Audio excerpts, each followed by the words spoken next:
The massive ship appeared in Earth's sky like a dark moon. It was 3 times larger than any human vessel ever built. Kim Jae-sung stood at the window of the United Earth Council building, watching the alien flagship cast shadows across Seoul. His hands were steady, but his heart raced. This was the moment humanity had prepared for, even though they never thought it would come so soon. "They're requesting a meeting," said Captain Park Min-jun, entering the room with a data pad. "Standard diplomatic protocol, they say." Kim turned from the window. He was a former teacher who had become Earth's lead diplomat through careful work and honest dealings. The alien ship made him feel very small, but he had faced difficult students before. This would just be a larger classroom. "How long do we have?" Kim asked. 72 hours, Park replied. "That's what they always give new species." Dr. Lee So-young looked up from her research station. She had been studying alien cultures for years, preparing for this day. "According to our intelligence, no species has ever refused their terms," she said quietly. "They have conquered 847 different worlds." The meeting took place aboard the alien flagship. Kim walked through corridors that gleamed with strange metals and pulsed with unknown energy. The aliens had built their ship to impress and intimidate. Every surface was smooth and perfect. Every light was precisely placed. It was the work of beings who believed they were superior to everyone else. Ambassador Vex Thera waited in a vast chamber. She was tall and elegant, with skin that shimmered like oil on water. Her eyes were large and dark, and they looked at Kim as if he were an insect. Behind her stood dozens of other aliens, representatives of the species that ruled the galaxy. "Welcome, human," Vex Thera said. Her voice was musical but cold. "I am Ambassador Vex Thara of the Hegemony Council. You may consider this a great honor. We do not usually negotiate with primitive species." Kim bowed politely. "Thank you for meeting with us. I am Kim Jae-sung, representing Earth and humanity." Vex Thera gestured to a chair that was clearly meant to make him feel small. Kim sat down and waited. He had learned long ago that letting others speak first often gave him an advantage. "Your species is young," Vex Thara began. "You have barely learned to travel between stars. You know nothing of the galaxy's true nature. We are here to educate you." She waved her hand, and holographic displays filled the air around them. Images of countless worlds appeared, each one showing the same pattern. Alien fleets arriving. Brief resistance. Then, surrender. Then, integration into the hegemony. 847 species have joined our great civilization, Vex Thara said with pride. Each one learned the same lesson. Resistance is futile. Cooperation brings prosperity. The images showed what cooperation meant. Entire populations working in vast factories. Cities rebuilt according to hegemony designs. Children taken from their families to be educated in hegemony schools. It was not cooperation. It was slavery, dressed up in pretty words. "Our terms are generous," Vex Thera continued. "You will provide 60% of your population for necessary labor. Your remaining people will be relocated to designated areas for easier administration. Your technology will be shared with the hegemony for the benefit of all species. Your military forces will be disbanded, as you will no longer need them." Kim listened carefully to every word. He asked no questions. He showed no emotion. This seemed to please Vex Thara, who clearly expected fear or anger. "In return," she said, "humanity will be protected by the greatest military force in the galaxy. You will have access to advanced technology. Your people will be fed and housed according to hegemony standards. You will become part of something greater than your small world could ever achieve alone." The other aliens nodded in approval. They had all given this same speech before, to 847 different species. It was routine for them. Just another primitive world to be absorbed into their empire. These are excellent terms, Vexthara said with satisfaction. Most species beg for such generosity after we demonstrate our capabilities. Some foolish worlds attempt resistance first. They always regret this choice. Kim finally spoke. Your offer is comprehensive. May I ask how other species typically respond to such generous terms? With gratitude, Vexthara replied immediately. Though some require education about the benefits of joining our civilization. We are happy to provide such education. I see, Kim said thoughtfully. And this education, what form does it usually take? Vexthara smiled.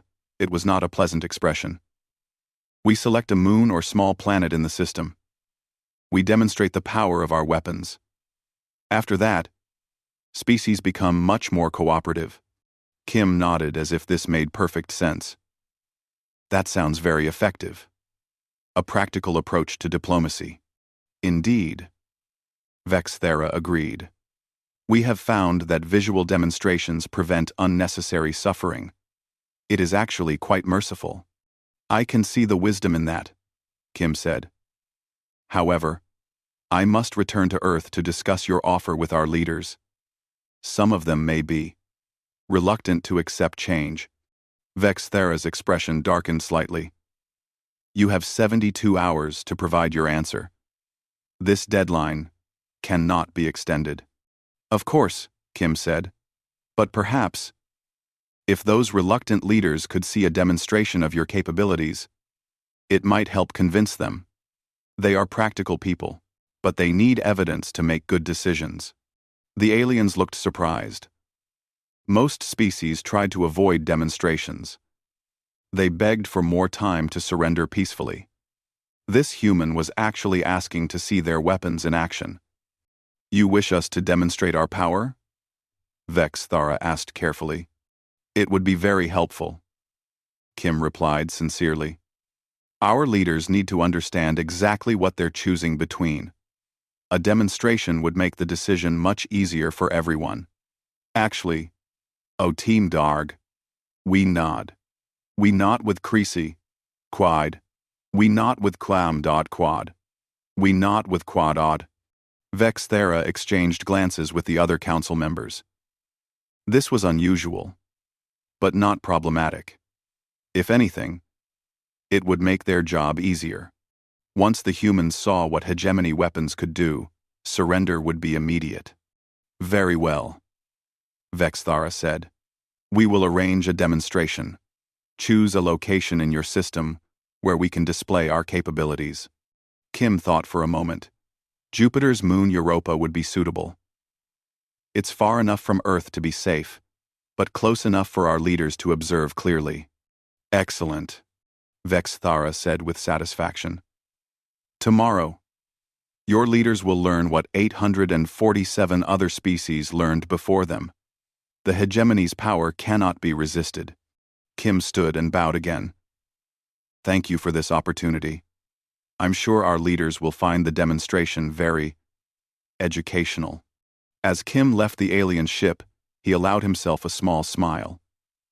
The hegemony thought they were about to break humanity's will. Instead, they were about to give Earth's scientists their first close look at advanced alien weapons. The demonstration would indeed be educational, just not in the way the aliens expected. Admiral Korthvek stood on the bridge of his battleship, watching Europa through the main display. The small moon orbited Jupiter peacefully, covered in ice and completely lifeless. It would make an excellent demonstration target. In his 200 years of service, he had destroyed countless moons just like this one. The pattern was always the same. First came the display of overwhelming power. Then came the screaming. Then came the surrender. Human vessels approaching, reported his weapons officer. 3 ships, minimal armament. Korthvek nodded. The humans were bringing observers. As expected. Most species did this, hoping to find some weakness in hegemony weapons. They never did. Hegemony technology was thousands of years ahead of anything these primitive worlds could imagine. Jung Hae-jin sat in the command chair of the lead human ship. She was Earth's top military analyst, chosen for this mission because of her ability to stay calm under pressure. Around her, the bridge crew worked quietly at their stations. Every sensor was active. Every recording device was running. This was the most important intelligence-gathering operation in human history. Alien fleet is moving into position, reported Lieutenant Commander Nam Dong-hyuk from the sensor station. 12 heavy battleships, 48 support vessels. Jung nodded. The hegemony had brought enough firepower to destroy entire star systems. It was meant to be impressive. It was impressive. But fear was not what Jung felt as she watched the alien formation. She felt curiosity. Chief Engineer Choi Woo-jin, "Are you getting good readings?" she asked. Choi looked up from his instrument panel, his eyes bright with excitement. "Perfect readings, Commander. We're recording everything. Energy signatures, weapon frequencies, shield harmonics. This is incredible technology." On the Hegemony flagship, Ambassador Vex Thara stood beside Admiral Korthvek. She watched the human ships with growing confusion. The vessels were maintaining a safe distance, as expected. But their behavior was wrong. They should be broadcasting desperate pleas for mercy.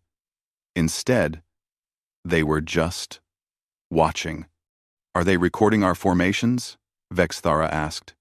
"Of course," Korthvek replied. "They all do. They hope to find weaknesses they can exploit later. It never matters.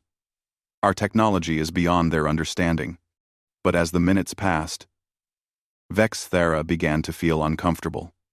The human ships were moving in precise patterns around their formation. It looked almost like they were conducting some kind of scientific survey. "Begin demonstration," Korthvek commanded. The hegemony battleships powered their main weapons.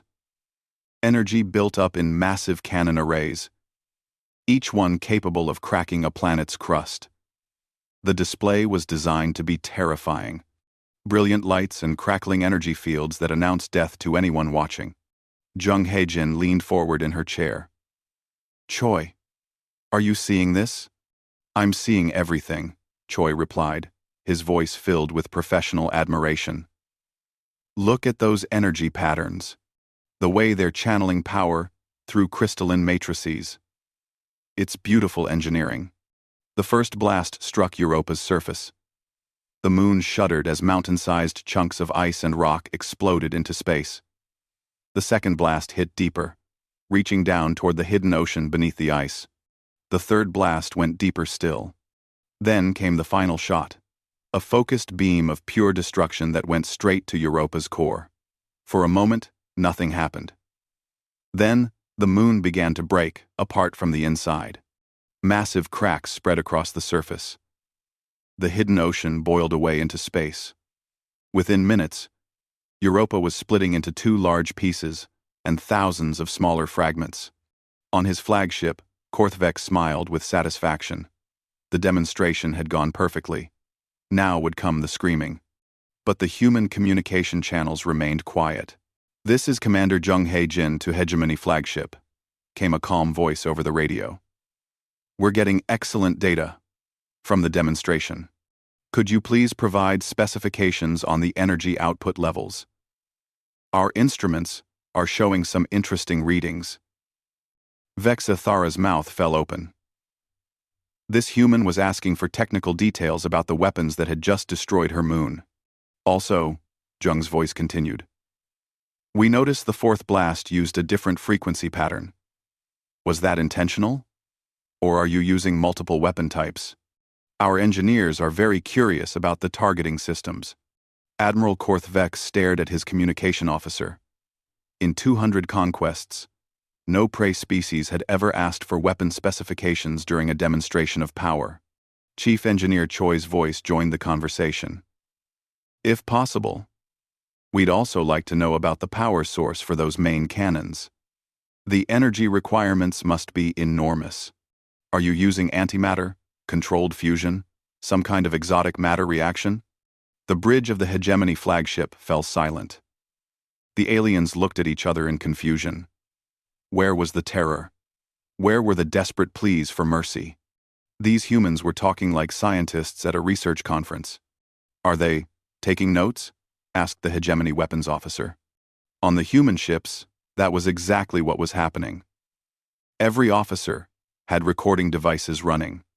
Computer systems were analyzing energy patterns and weapon frequencies. Engineers were discussing the technical challenges of building such powerful weapon systems. Remarkable heat dissipation, commented Lieutenant Nam. They must have solved the thermal management problems that we've been working on.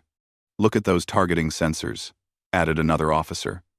The accuracy is incredible. They hit the exact same spot 4 times in a row from 12,000 kilometers away. Jung opened a new communication channel.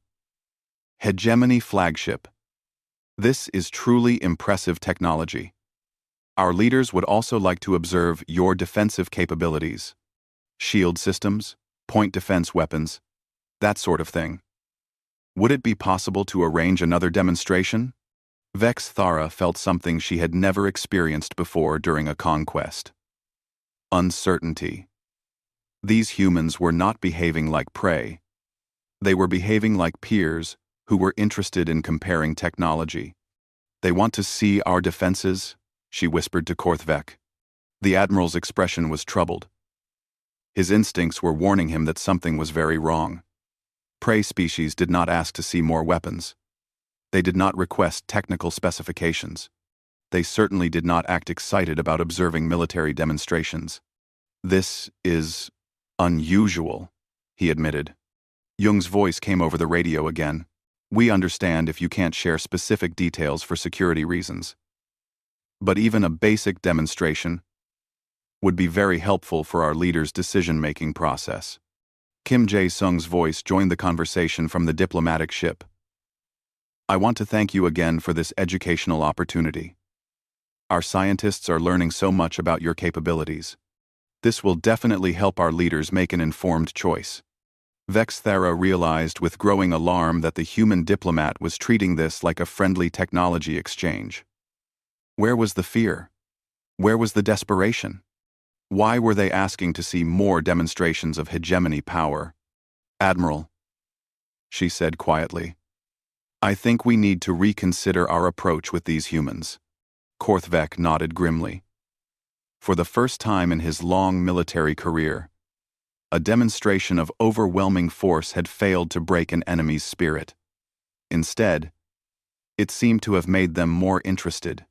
As the human ships continued their careful observations of the destruction of Europa, the hegemony officers began to understand that they might be dealing with a species unlike any they had encountered before. The demonstration was supposed to end with surrender. Instead, it was ending with a request for more information. Something was very wrong. High Counselor Zephron had ruled the hegemony for over 300 years. In all that time, no species had ever surprised him. Every conquest followed the same pattern. Every surrender happened exactly as predicted. The galaxy was orderly, predictable, and under his control. But these humans were different. 47 hours remaining, announced Admiral Korthvek as he entered the council chamber. The humans have requested another meeting. Zephron studied the report from the demonstration at Europa. The humans had not only failed to surrender, they had asked for technical specifications. Several of their scientists had submitted formal papers analyzing hegemony weapons technology. One human engineer had even suggested improvements to their targeting systems. What is your assessment, Admiral? Zephron asked. They are either completely insane, Korthvek replied, or they know something we do not. Commander Yoon Sok-ho floated in the command center of Earth's hidden space station. For the past month, he had been coordinating humanity's most ambitious project. Around him, holographic displays showed the positions of ships throughout the galaxy. Each dot of light represented a human vessel that had traveled farther and faster than any human ship before. Status report, Yoon commanded. All teams are in position, reported Dr. Han Ga-eun from her science station. 847 target worlds. 847 quantum devices successfully deployed. Yoon nodded. While the hegemony had been preparing their demonstration, humanity had been preparing something far more ambitious. Every major hegemony world now had a small, undetectable device hidden somewhere on its surface. Each device was no larger than a briefcase. Each one could destroy an entire planet. The quantum bombs were Dr. Han's greatest achievement. They worked by converting a small amount of matter into antimatter, which then triggered a chain reaction that would turn a planet's entire mass into pure energy. The technology was elegant, terrifying, and completely invisible to hegemony sensors. Kim Jae-sung walked through the corridors of the hegemony flagship for the second time. This time, he was not nervous. This time, he carried humanity's final answer. The meeting room was the same, but the atmosphere was different. The aliens were no longer completely confident. "Human Kim," Ambassador Vex Thera said as he entered. "You have come to deliver your species' surrender?" "I have come to deliver our decision," Kim replied calmly. High Counselor Zephron leaned forward in his chair. He was ancient, even by hegemony standards, with pale blue skin and eyes like black holes. When he spoke, his voice carried the weight of absolute authority. "Speak," he commanded. Kim stood straight and spoke clearly. "After careful consideration of your generous offer, humanity must respectfully decline." The chamber fell silent. For several seconds, no one moved. Then Zephron began to laugh. It was not a pleasant sound. "Decline?" he repeated. "You decline? Do you understand what you are saying, little human?" "I understand perfectly," Kim replied. "We choose not to surrender." Vex Thara stood up, her elegant features twisted with anger. "You saw what happened to your moon.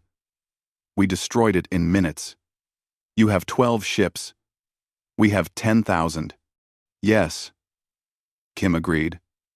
"You do have more ships than us." Zephron's laughter died away.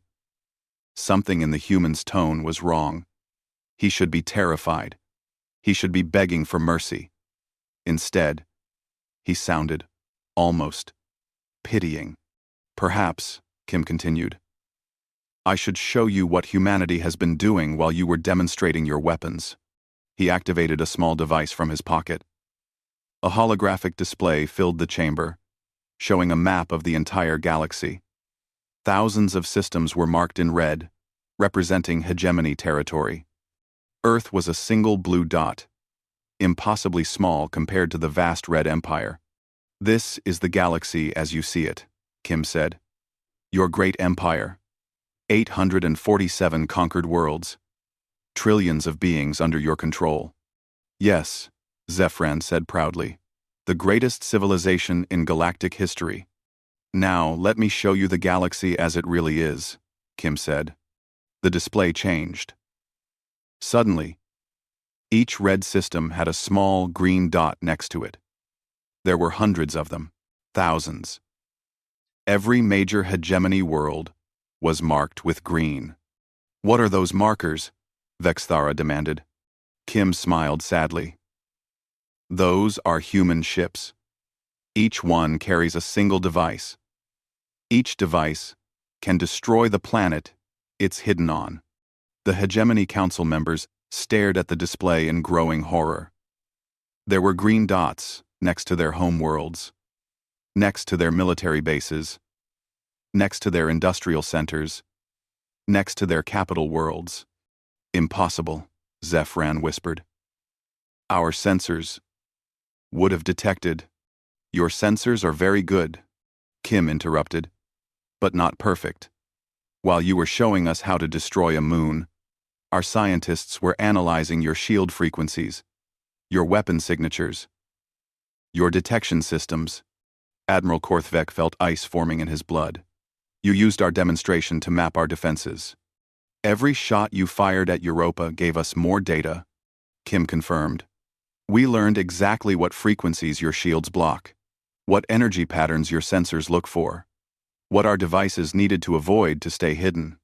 Dr. Han's voice came through Kim's communicator, speaking to the entire Hegemony Council. Each quantum bomb is currently inactive, but if triggered, it will convert the planet's entire mass into antimatter. The explosion will destroy everything in the system. Zephron rose from his chair, his ancient face pale with rage. You would not dare. You would be destroying billions of innocent beings. You're absolutely right, Kim said quietly. We would never do such a thing. The bombs are not meant to be used. Then, what? Vex Thara began. They're meant to be known about, Kim explained. Every world in your empire now knows that their planet could be destroyed at any moment. Every population you've enslaved now understands that the mighty hegemony is completely helpless to protect them. The implications hit the council members like a physical blow. If their enslaved populations knew the hegemony was vulnerable, if they understood, their oppressors could be destroyed instantly. Rebellion, Admiral Korthvek said in a hollow voice. 847 simultaneous rebellions, Kim confirmed, all coordinated by human intelligence agents who have been living on your worlds for months. Agent Lim Tae-hyun's voice joined the conversation from Hegemony Prime itself. Hello, counselors. I've been in your capital city for 3 months. I could have killed any of you at any time. I chose not to, because we don't believe in murder. Zephran's hands shook with fury. You planned this from the beginning. From the moment we detected your ships entering our space, Kim agreed. You expected submission, because that's all you've ever known. You've spent so long being predators that you forgot prey species can think too. Alarms began sounding throughout the Hegemony flagship, communication channels filled with panicked reports from across the Empire. On world after world, enslaved populations were rising up against their oppressors. Hegemony garrisons that had controlled planets for centuries were suddenly facing coordinated attacks from rebels who knew their enemies could be destroyed at any moment. This is impossible, Zephron raged. We are the Hegemony. We have ruled for 1,000 years. You ruled through fear, Kim said simply. But you taught us something very important during your demonstration. You taught us that fear only works when people believe they have no choice. The reports kept coming, planet after planet falling into chaos as rebellions erupted everywhere at once. The great empire that had seemed eternal was crumbling in hours. We gave them a choice, Kim continued. Fight for their freedom, while knowing their oppressors could be destroyed instantly, or remain slaves forever. It turns out that most people, when given the choice, prefer freedom. High Counselor Zephran looked at the galaxy map, watching as system after system fell into rebellion. His 1,000-year empire was collapsing, and there was nothing he could do to stop it. What do you want? He whispered. Kim's expression softened slightly. We want you to surrender. The Hegemony flagship shuddered as explosions erupted across its hull. Not from human weapons, but from its own crew. For the first time in 1,000 years, Hegemony soldiers were turning against their commanders. The rebellion had spread even to the heart of their military. Sir, called a panicked communications officer, we're receiving surrender requests from our own fleet. Half the ships are refusing to follow orders. High Counselor Zephron stared at the chaos on his bridge displays. Everything he had built, everything he had conquered, was falling apart around him. But his pride would not let him accept defeat. Kill them all, he screamed. Destroy Earth, even if it costs us everything. Admiral Korthvek hesitated. Sir, if we attack Earth, they will detonate the bombs. Every Hegemony world will be destroyed. Then so be it, Zephran raged. Better destruction than humiliation. On the planet Hegemony Prime, Agent Lim Tae-hyun walked through the capital city as chaos erupted around him. For months he had lived among the Hegemony's elite, learning their language, studying their culture. Now he stood before the council building, speaking to crowds that had gathered in the streets. People of the Hegemony, he said, his voice amplified by borrowed equipment. You have been told that your leaders are strong. You have been told that resistance is impossible. Today you learn that both of these things are lies. Behind him, the massive displays that usually showed hegemony propaganda now showed the true scope of the rebellion. System after system declaring independence.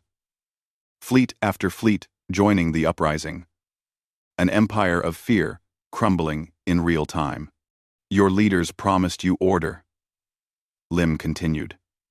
But they gave you only oppression. They promised you strength. But they made you weak by making you dependent on their fear. A hegemony citizen in the crowd called out, "What happens to us now? What happens to our families?" Lim smiled sadly. That depends on you. Humanity doesn't want to rule you. We want you to choose your own path. Captain Baek Ji-won coordinated the rebellion from her hidden base on the mining world of Kethvar. Around her, former slaves worked alongside hegemony citizens who had chosen to join the uprising. The cooperation was awkward at first.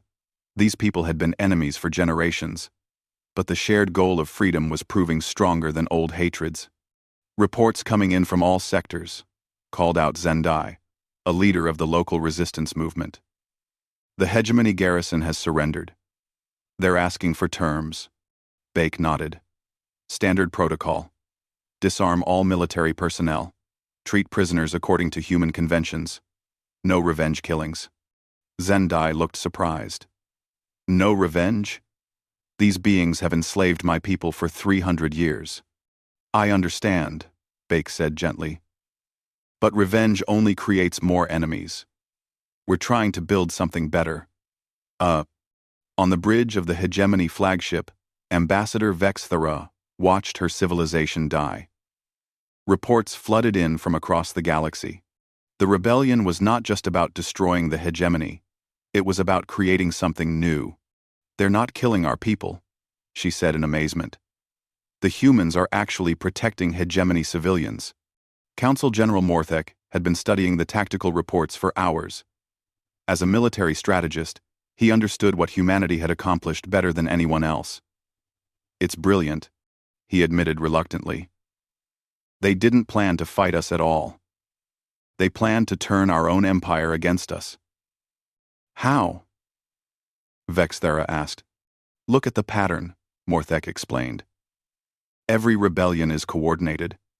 Every uprising has human advisors providing strategic guidance. They've been preparing this for months. On his command display, he showed the spreading rebellion. Each successful uprising freed resources that were immediately redirected to help the next planet. Human intelligence networks were coordinating 847 separate revolutions, as if they were a single military operation. We taught them everything they needed to know. Morthek continued. Our demonstration showed them our weapons. Our arrogance showed them our weaknesses. Our own empire provided them with the rebels they needed. The communication channels crackled with desperate messages from hegemony commanders across the galaxy. Every report was the same: local populations rising up, hegemony forces outnumbered and outmaneuvered, requests for reinforcements that could not be sent because every world needed defending. Sir, called the communications officer. General Kex Thul is reporting from the Outer Rim. His entire sector has declared independence. They're forming their own government. Admiral Yothran from the Core World says her fleet is joining the rebellion, added another officer. She says she's tired of fighting for an empire built on suffering. Zephron listened to each report with growing fury and despair. His mighty military, trained for conquest, had no idea how to fight a galaxy-wide revolution. They had never faced an enemy that turned their own strength against them. Kim Jae-sung stood calmly in the center of the chaos, watching the hegemony leadership struggle to understand their new reality. His earpiece crackled with reports from human coordinators across the galaxy. All sectors reporting successful uprisings, came Commander Yoon's voice. Resistance is collapsing faster than projected. Casualties? Kim asked quietly. Surprisingly light, Yoon replied. Most hegemony forces are surrendering rather than fighting. They seem to understand. The situation is hopeless. Kim nodded. This had been the hardest part of the plan to predict. Would the hegemony fight to the death? Or would they recognize when they were beaten? Fortunately, most soldiers were practical people who understood when a war was lost. What about civilian populations? Kim asked. Integration is proceeding well, reported Dr. Park Soo-jin from the Coordination Center. Former slave species are working with hegemony citizens to form new governments. There have been some conflicts, but nothing we can't mediate. Mar. On the flagship's main display, the galaxy map continued to change. Red systems were turning green one by one as each world declared independence from the hegemony. But the green was not uniform. Each system was choosing its own path, its own government, its own future. You're not conquering us, Vexthara realized suddenly. You're dissolving us. The hegemony was held together by fear, Kim explained. Remove the fear, and people naturally choose freedom. Zephyron made one final desperate attempt to salvage his empire. You cannot control 847 different worlds. They will fight among themselves. They will destroy each other without our guidance. Kim looked at him sadly. That's their choice to make. Freedom includes the freedom to make mistakes. But the chaos, Zephyron began, will be temporary, Kim interrupted. People learn to govern themselves when they're given the chance. It just takes time. The rebellion reports were slowing now, not because the uprising was failing, but because there was nothing left to rebel against. The hegemony military had effectively ceased to exist as a fighting force. Most ships had either joined the rebellion or surrendered to avoid destruction. Final report, sir, called the communications officer. All sectors are now in rebellion. We have no remaining loyal forces outside this fleet. Zephyron slumped in his chair, looking older than his 3 centuries. His empire was gone. His military was destroyed. His authority was worthless. All that remained was his pride, and even that was cracking under the weight of complete failure. What will you do with us? He asked quietly. Kim's answer surprised everyone in the room. That depends on what you choose to do next. 6 months later, the former hegemony capital had been transformed into something no one could have imagined. The towering spires that once proclaimed the dominance of a single species now housed representatives from hundreds of different worlds. The Free Worlds Assembly had risen from the ashes of an empire, and it was nothing like what had come before. President Kim Jae-sung walked through the Great Hall, where delegates from across the galaxy were working together to write a new charter for their civilization. The conversations were loud, sometimes heated, but they were conversations between equals. No one species commanded all the others. No single authority decided the fate of entire worlds. The Andorian delegation is still arguing with the Vexus Thul about trade routes, reported Ambassador Zendai, who had become one of the most respected voices in the new assembly. But they're actually talking instead of fighting. That's progress. Kim nodded. The transition had not been easy.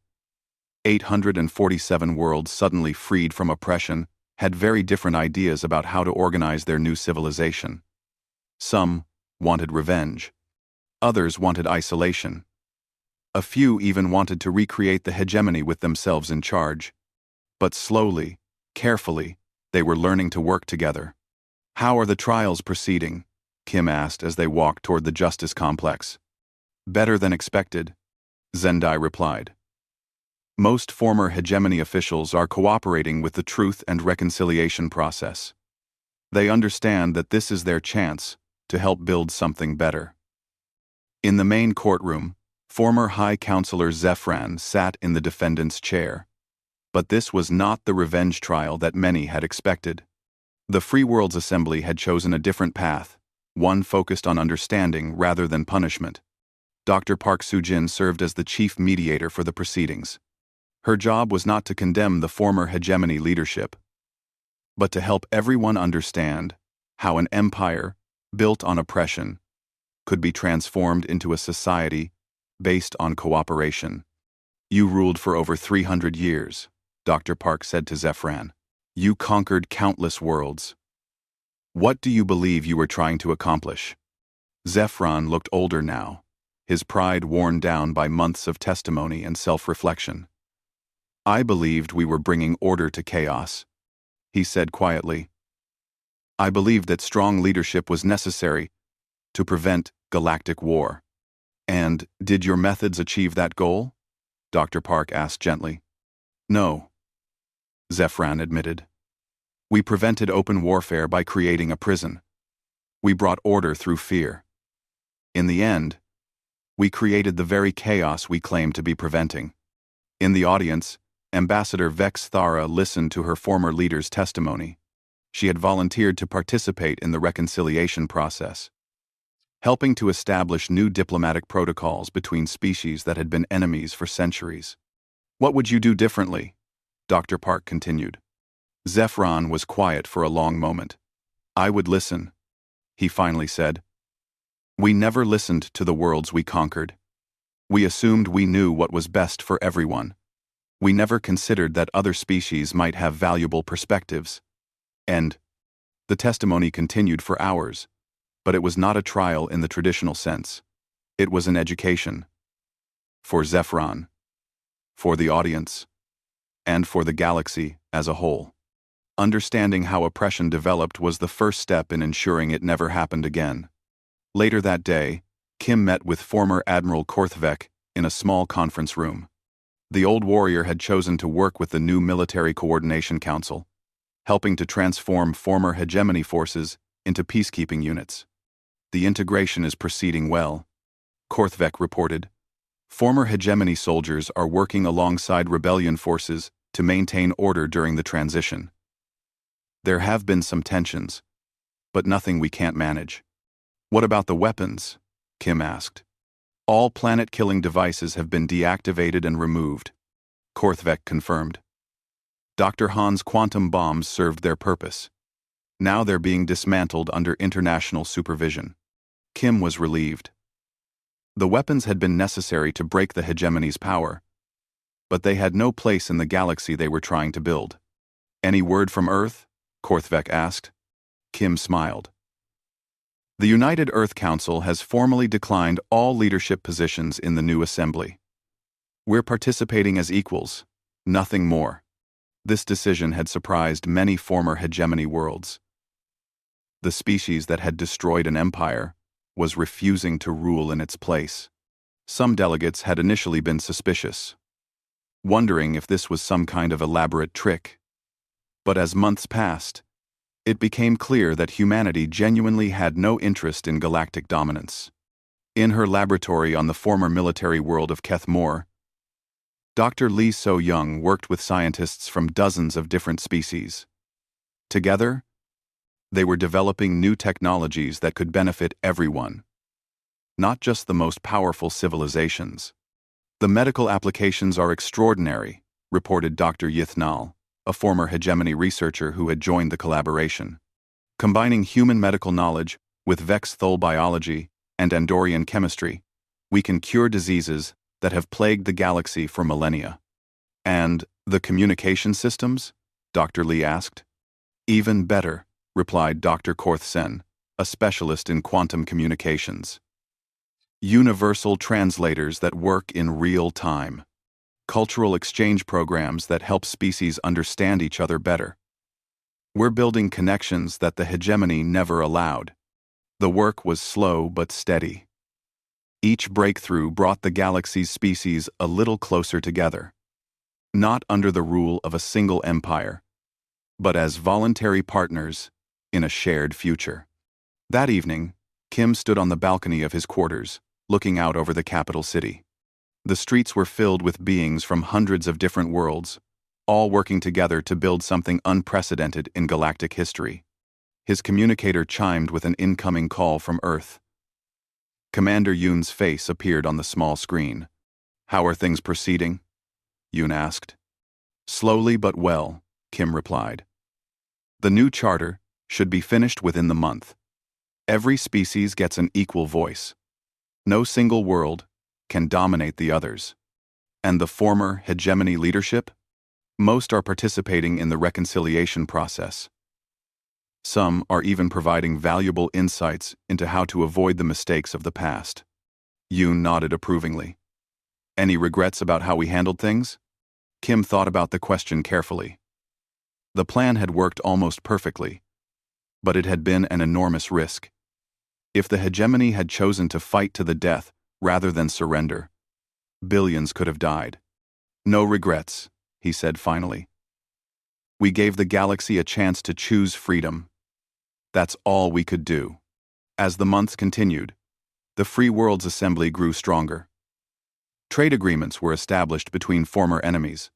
Cultural exchange programs helped species learn about each other's histories and traditions. Scientific collaboration led to breakthroughs that benefited everyone. The galaxy was not perfect.